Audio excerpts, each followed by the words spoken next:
Good morning, my name is Nabila and welcome to CNN News Indonesia. Today's headline news coming from Irvine, California. A mother and daughter kidnapped becomes the urban mystery in 2019 remains unsolved. Chen Zhang's story initially strained belief his wife and 12-year-old stepdaughter were missing, kidnapped from their apartment, and he had waited more than a week to report it. Zhang, a 42-year-old Uber driver, said he had been knocked out by a stranger at his door with a sprayer mist. He cleaned blood from the carpet. He followed the kidnapper's instructions to behave as usual, posing as his missing wife on WeChat, and he told his stepdaughter's school that the missing seventh grader was sick at home. All of this helped to establish Zhang as suspect number one when he approached police on December 2, 2019. Interrogating him for hours, police told him his story was impossible. Experience told detectives that a husband who killed his wife and stepdaughter was a far simpler and more believable scenario. Irvine advertises itself as America's safest mid-sized city, and for a year and a half, its police department said little about the unsolved disappearance of 34-year-old Emma Ayers and her daughter, Melissa Fu, a student at French San Joaquin Middle School. A pair of bare bones news releases generated few leads.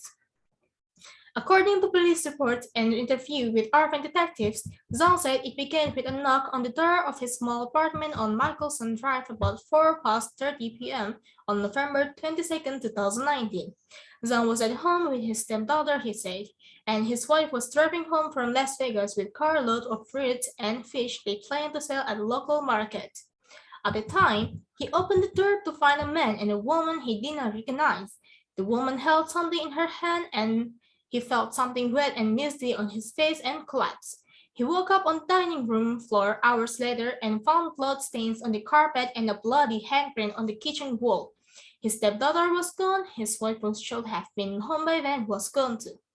Zhang, a Chinese immigrant who speaks little English, said he found a handwritten note on white lined paper in Chinese.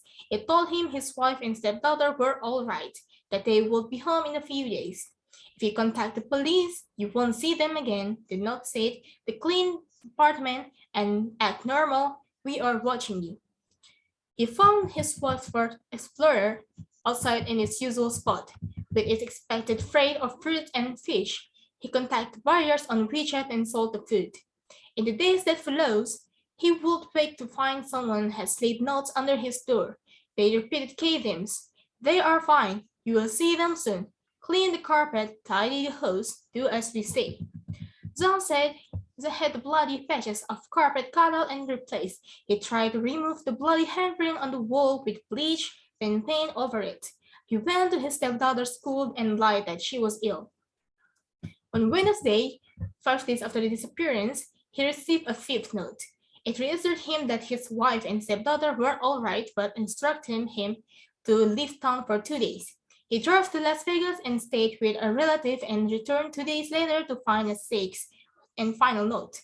They are fine. Clean the carpet again. Clean the house again. You'll see them Monday. When they did not appear, Zhang said he decided to call police, who noticed that he was conspicuously nervous that he might have seen talking to Dad. He insisted on spending the night on the couch of the police station rather than returning home. Zhang said he didn't know who had kidnapped his wife and stepdaughter or why there had been no demand for ransom money, but he was afraid the kidnappers were watching him. Starting the day, Zhang reported his wife and stepdaughter missing in December 2019 until mid-January 2020.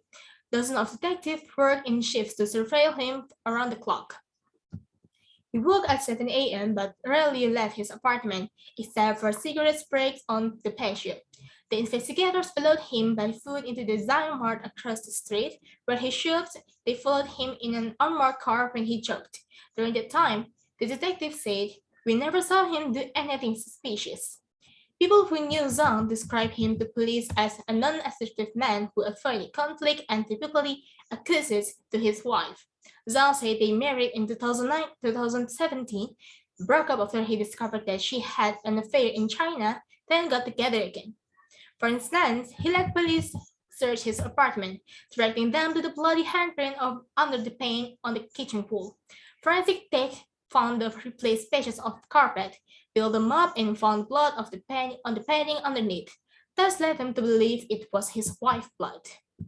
Detective interviewed Zhang's neighbor at the sprawling Michelson Drive apartment complex. One had seen him carrying out a large cooler, another a large storage container.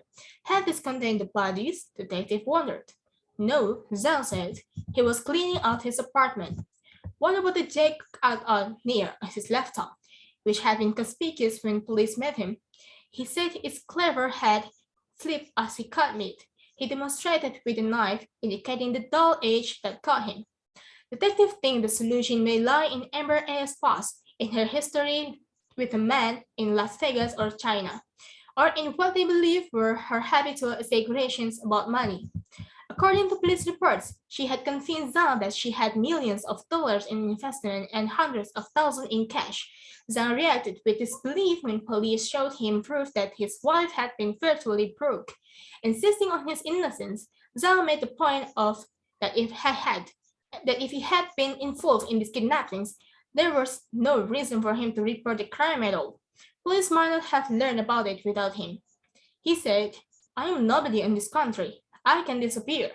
Might you have information regarding this matter? Please contact the tip line as follows. 310-477-6565. The FBI is offering a $10,000 reward for information that helps solve the crime.